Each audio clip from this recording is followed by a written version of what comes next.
जय हिंद दोस्तों, स्वागत है आप सभी का आपके अपने YouTube चैनल सुदूर एजुकेशन पर। दोस्तों आज की इस वीडियो में हम भाग करना सीखेंगे। तो दोस्तों हमारे पास सवाल है कि हमें 2 से भाग देना है 524 में। तो चलिए भाग देते हैं। तो सबसे पहले हम एक संख्या में चेक करेंगे, क्या एक संख्या में भाग जा रहा है। तो 2 का पहाड़ा हम ऐसा पढ़ेंगे कि या तो 5 हो या फिर 5 से कम हो, 5 से ज़्यादा नहीं होना चाहिए।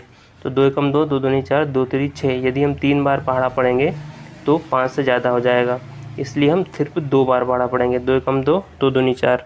दोस्तों जितनी बार भी हम पहाड़ा पढ़ते हैं इसको हम इधर बाहर की ओर लिखते हैं। तो हम यहाँ 2 बार पहाड़ा पढ़ा, इसलिए हमने 2 यहाँ पर लिख दिया। और पहाड़ा पढ़ के कितना 4 आया, तो हम 4 यहाँ पर लिखेंगे। अब 5 में से 4 को माइनस कर देंगे। तो जब 5 में से 4 को माइनस करेंगे तो क्या बचेगा, 1 बचेगा। हाँ, 1 हम यहाँ पर लिख देंगे। अब अगली स्टेप में इस 2 को हम यहाँ पर उतार देंगे 1 के साइड में। तो हमने 2 को यहाँ पर उतार दिया। अब 2 का पहाड़ा हम ऐसा पढ़ेंगे कि या तो 12 हो या फिर 12 से कम हो, 12 से ज़्यादा नहीं होना चाहिए। तो 2 एकम 2, 2 दूनी 4, 2 तिरी 6, 2 चौक 8, 2 पंचे 10, 2 छंग 12। यदि हम 6 बार पहाड़ा पढ़ते हैं तो 12 आता है। तो हम यहाँ पर लिख देंगे 6 और यहाँ लिखेंगे 12। हमने लिख दिया 12। अब 12 में से 12 को माइनस कर देंगे। तो जब 12 में से 12 को माइनस करेंगे तो क्या बचेगा, कुछ भी नहीं बचेगा, इसलिए हम यहाँ पर क्रॉस लगा। अब अगली स्टेप में इस 4 को हम यहाँ पर उतार देंगे। तो हमने 4 को यहाँ पर उतार दिया। अब हम 2 का पहाड़ा ऐसा पढ़ेंगे कि या तो 4 हो या फिर 4 से कम हो, 4 से ज़्यादा नहीं होना चाहिए। तो 2 एकम 2, 2 दूनी 4।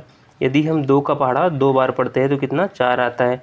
तो इसलिए हम यहाँ पर 2 लिख देंगे, क्योंकि हमने पहाड़ा 2 बार पढ़ा। और यहाँ लिखेंगे 4। ठीक है। अब 4 में से 4 को माइनस कर देंगे। तो जब 4 में से 4 को माइनस करते हैं तो क्या बचता है, कुछ भी नहीं बचता है, यानी कि 0 बचा है। दोस्तों ये हमारा सवाल सॉल्व हो गया और हमारा आंसर क्या आया, 262। यही हमारा आंसर है। आंसर को हम क्या कहते हैं, आंसर को हम भागफल भी कहते हैं और यही हमारा आंसर भी होता है। और शेषफल क्या है, तो शेषफल कुछ नहीं है, मतलब 0 है। ठीक है दोस्तों, तो आई होप आपको बहुत अच्छे से और सिंपल तरीके से ये भाग का सवाल समझ में आ गया होगा। यदि आपको वीडियो पसंद आया हो तो वीडियो को लाइक कीजिए और हमारे चैनल को सब्सक्राइब कीजिए। मिलते हैं हम नेक्स्ट वीडियो में, तब तक के लिए जय हिंद।